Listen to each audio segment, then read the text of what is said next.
Taliban-led Afghanistan is a security threat to the regional countries, to all the neighboring countries. I mean, with the Taliban takeover, different other insurgent groups and transnational terrorist groups got inspired in the region. And we have seen there are a number of cases, stories, and facts and data about this other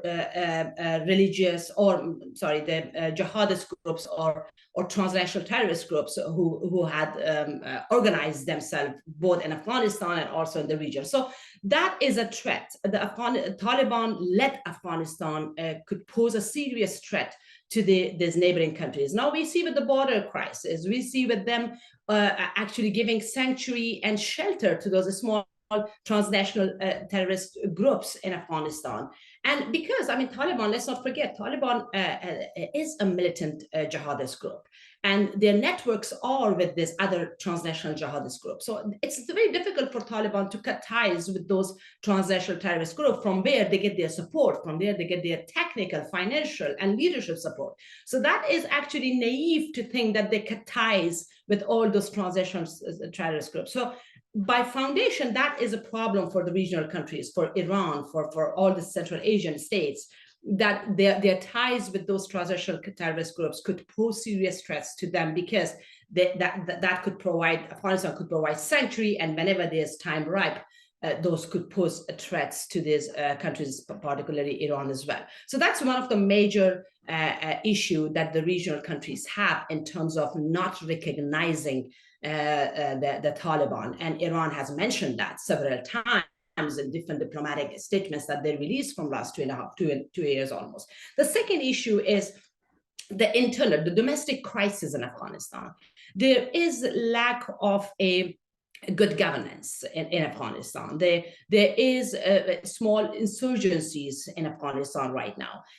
There is one dominant group, Taliban, in power with dominantly from one ethnic group, dominantly from one religious sect, and the other don't see themselves in politics, don't see themselves in the future of their countries, the other ethnic groups, the other religious sects. So that by itself create an internal crisis, conflict in Afghanistan, and that could give rise to civil war at some point if these issues are not resolved, to be honest. Therefore, the Iran think that is the domestic crisis could go beyond borders. And that beyond border means the countries in the region, anyone, and Iran also. Iran, the eastern part of Iran will get impacted or affected by that internal security and internal insecurities in Afghanistan. So that is also one. So the internal domestic problems, political issues in Afghanistan, that worries, that concerns Iran, and that therefore Iran in several occasions asked for inclusive government, that bring all the parties together, let's make an inclusive government. And Iran has recently, in one of the Central Asian events, Iran was very clear about that. So the countries in the region, particularly Iran, thinks that an inclusive government that all see themselves in power, that could resolve some of the domestic crisis, and that domestic crisis will bring a stability, and that stability could be an advantage of Iran.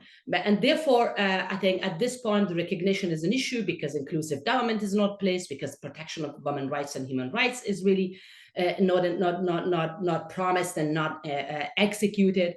And on the other hand, the most important factor is the ties of the Taliban with transnational terrorist group has concerned everyone in the region, particularly Iran as well.